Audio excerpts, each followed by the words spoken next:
இந்த இடத்துல அல்லாஹ் என்ன சொல்கிறான், துக்கல்லுமன் நாச ஃபில் மஹதி வ கஹலன். கஹலன் அப்படிங்கிறது வயதான ஒட்டகங்கள், அதாவது வயது பூர்த்தி அடைந்தவர்களை பற்றி பேசுகிறது. ஈசா நபிக்கு வயது பூர்த்தி அடைஞ்சிருச்சா? இன்னும் அடையவே இல்லை. அப்போ அல்லாஹ் என்ன சொல்கிறான், இந்த ஜிப்ரீல் மூலம் இந்த உங்களை வந்து நான் என்ன பண்ண வச்சேன், குழந்தையில் பேச வச்சேன், வயதானதுக்கு அப்புறமும் பேச வச்சேங்க. இப்போ இது ரெண்டையுமே அற்புதம்னு நல்லா சொல்கிறான். இப்போ குழந்தை தொட்டிலில் பேசுகிறது அற்புதம், வயசானவர் பேசுகிறது அற்புதமா? ஆனால் ஈசா நபி வயசானவர் பேசும்போது அற்புதம். ஏன்? இன்னும் அவருக்கு வயசு ஆகலை, இன்னும் ஒரு 33 வயசில் தான் மேலே போனார். ரிட்டன் வந்து அவர் பேசும்போது அது அற்புதம் தானே. 2000 வருஷமும் உலகத்தில் ஒரு ஆள் இல்லாமல் ஆப்சண்ட்டாக இருந்து மறுபடியும் ஒரு கம்பேக் கொடுத்து பேசுகிறதுனா அது அற்புதம். புரியுதா? இன்றைக்கி இது அற்புதம் அப்படின்னா குரானை வச்சு அன்றைக்கி வந்து எவ்வளோ பேர் கேள்வி எழுதிருக்கலாம். என்னங்க பெருசானதுக்கப்புறம் பேசுகிறதெல்லாம் குரான் பேசுது, இதுக்கு எதுக்கு ஜிப்ரீல்? எல்லா வீட்டு குழந்தையும் பெருசானதுக்கப்புறம் பேச தானே செய்யுது. 4 வயசு 5 வயசு ஆயிடுச்சுன்னா அந்த குழந்தைகள் சர்வசாதாரணமாக பேசுது இல்லையா? அப்போ இதுக்கு எதுக்கு ஜிப்ரீல்? அப்போ இது குரானை இப்படி யோசிக்கணும். புரியுதா? அப்போ ஈசா நபி திரும்ப வருவாங்கிறது இந்த ஆயத்துடைய மீனிங்கு. இதுதான் ஹிக்மத்து, இதுதான் முத்தஷாபிஹாத்து. இங்கே ஏன் அல்லாஹ் அதை மென்ஷன் பண்ணுறான்? எந்த நபிக்காவது நீ வயசான காலத்தில் பேசுன அப்படின்னு சொன்னால் அந்த வசனம் எப்படி இருக்கும்? அது வந்து ஒரு கேலி பண்ணக்கூடிய ஒரு பொருளாக மாறிடும். ஆனால் ஈசா நபிக்கு இது வந்து கேலி பண்ணக்கூடிய பொருள் கிடையாது. ஏன்னா அவருக்கு வயசு ஆகலை, அவருடைய வயது வந்து அவர் இன்னும் வந்து பூர்த்தி ஆகலை. அப்போது 2 தடவையும் ஜிப்ரீலுடைய உதவி தேவைப்படுது பேசுகிறதுக்கு.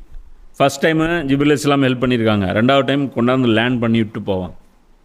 அந்த லேண்டிங்க்கு வந்து ஜிப்ரீல் தேவைப்படுவார். இப்போது சுனிதா வில்லியம்ஸ் அவங்க லேண்ட் பண்ணாங்க இல்லையா, அதெல்லாம் சும்மா இங்கே ஜஸ்ட்டு கண்ணு கட்டின தூரத்தில் இருந்தது. இங்கே ஸ்பேஸ் சென்டர்லாம் இங்கே தான் இருக்குது. இதெல்லாம் வானம் பூமி கடந்து பிளாக் ஹோல் கடந்து இங்கேயோ இருக்கிறார் அவர் ஈசா நபி. மேலும் நாம் உமக்கு வேதத்தையும் நுண்ணறிவையும் தௌராத்தையும் இஞ்சிலையும் கற்று தந்திருந்தேன். அல்லாஹ் என்ன சொல்கிறான், அவங்களுக்கு வந்து என்னென்ன கற்றுக் கொடுத்தான்? கிதாப், ஹிக்மத், தௌராத், இஞ்சில் இதெல்லாம் கற்றுக் கொடுத்தேன். அப்போது சுயமாக எதையும் கற்றுக்கொள்ளாதவராக ஈசா நபி இருந்தார். இது கிறிஸ்தவர்கள் மேலே வந்து அல்லாஹ் வந்து என்ன பண்ணுறான், ஒரு தாக்குதல் தொடுக்கிறான். என்ன நினப்பில் நீங்கள் மறுமை வெற்றி நீங்கள் எதிர்பார்க்குறீங்க? இவரை கடவுள் நீங்கள் எதை வச்சு சொல்கிறீங்க? இவர் சொந்தமாக பேசலை, நான் பேச வச்சேன். இவருக்கு நாலேஜ் இல்லாமல் இருந்துச்சு, நான் தான் கொடுத்தேன். மேலும் நீர் எனது கட்டளைப்படி களிமண்ணிலிருந்து பறவையின் உருவத்தை போல் ஒன்று செய்து அதில் ஊதி நீர், அது எனது கட்டளைப்படி உயிருள்ள பறவையாகவே ஆகிவிட்டது. ஈசா நபி மண்ணில் ஒரு பறவை செய்கிறாரு, அதை இப்படின்னு ஊதுறாரு, அந்த பறவை பறக்கும். அதை வந்து செஞ்சார் ஈசா நபி. அதெல்லாம் என்ன சொல்கிறான், ஏன் இஷ்டப்படி, ஏன் ஆர்டர் படி நான் செஞ்சேன். நீர் பிறவி குருடனையும் வெண்குஷ்டக்காரனையும் எனது கட்டளைப்படி குணப்படுத்தினீர். நீர் மரணித்தவர்களை எனது கட்டளைப்படி வெளிக்கொணர்ந்தீர். மவுத்தானவங்களே எழுப்பியிருக்கிறாங்க ஈசா நபி. அப்போது அந்த அளவுக்கு அற்புதங்கள் வந்து ஈசா நபி வந்து செஞ்சு காமிச்சிருக்காங்க அந்த உம்மத்துக்கு மீது. ஆனால் அதை பார்த்துட்டும் அந்த ஷைத்தான்கள் வந்து நம்பிக்கை கொள்ளலை, பனி இஸ்ராயல்கள்.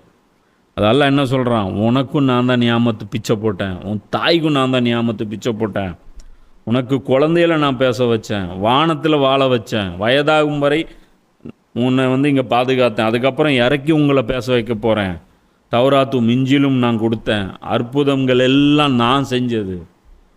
எதுவுமே இப்போ ஈசா நபியோடைய பவர் இங்கே என்ன இருக்குது? எந்த பவர் இப்ராஹிம் நபிக்கு இருந்துச்சோ அதே பவர் தான் ஈசா நபிக்கும். ஒன்றும் இல்லை, எல்லாம் அல்லாஹ்வுடையது. நம்ம வந்து மட்டம் தட்டலை, ஈசா நபியை மட்டம் தட்டலை. நம்ம அனைத்து நபிமார்களும் சமம்ங்கிறோம்.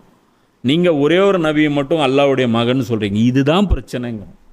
இது பைபிளும் சொல்லலை, ஈசா நபியும் சொல்லலை. அடுத்த சில வசனங்களை நம்ம புரிய வச்சுருவோம்.